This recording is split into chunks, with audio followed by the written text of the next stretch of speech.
Terminado o primeiro turno do Campeonato Brasileiro, a metade inicial dessa competição de clubes, cheia de concorrentes a várias coisas, é hora de fazer um pequeno balanço sobre o que ocorreu nesses meses aí. A primeira metade ela durou mais do que vai durar a segunda, porque houve a paralisação para a Copa América, então custou quase o dobro do tempo aí. Agora vai ser um tiro mais rápido esse retorno aí. Para mim, o melhor time dessa primeira metade do Campeonato Brasileiro, na verdade, são dois.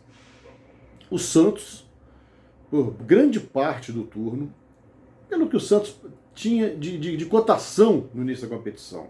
Era menos cotado do que outros times aí mais badalados. O próprio Flamengo, o Palmeiras, o Grêmio, o Cruzeiro e o Santos. Pelo menos essa metade segunda aí atropelou, assim como os outros candidatos paulistas. E está fazendo um campeonato digno. É verdade que não ganha a 5 jogos. Mas o elenco é limitado, coisas que o Palmeiras e o Flamengo não têm. Eu diria que o Santos seria o melhor time empatado com o Flamengo, porque atropelou a partir da Copa América, com a troca de treinador, saiu Abel Braga, que não conseguia desenvolver o melhor futebol para esse time, entrou o português Jorge Jesus, soltou as amarras do rubro-negro e o Flamengo tem encantado sua torcida, que tem lotado estádios. E os fãs do futebol têm ficado alegres de ver o futebol alegre e fluente do Flamengo, como via antes do Santos. Então esses dois times merecem os louros, com um viés de baixa para o Flamengo, para o Santos, e um viés de alta para o Flamengo, adquirindo a condição de favorito aí nesse retorno. O melhor jogador, para mim, nesse primeiro turno, foi Everton Ribeiro, que talvez seja o melhor jogador de equipe que atua nos campos brasileiros. Ele não brilha tanto quanto outros luminares por aí, né? Há outros jogadores de brilho próprio maior, o Gabigol, o Bruno Henrique no Flamengo, para dizer, o Dudu no Palmeiras, que encolheu um pouco na fase final do turno. Mas o Everton Ribeiro joga para o time e faz o time jogar no sentido dele, em torno dele. Então eu ficaria com ele como o melhor jogador.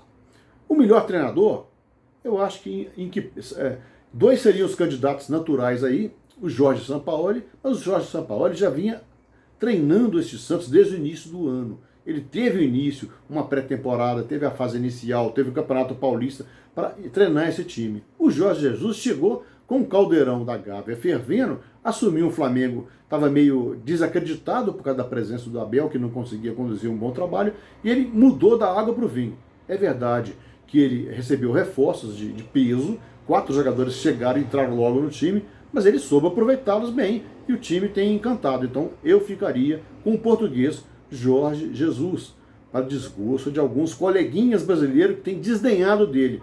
Agora não bastasse o Luxemburgo, o Levir, agora é a vez do Argel Fux, como se o Argel tivesse currículo para ficar criticando o Jorge Jesus. E o melhor jogo não seria de nenhum desses times.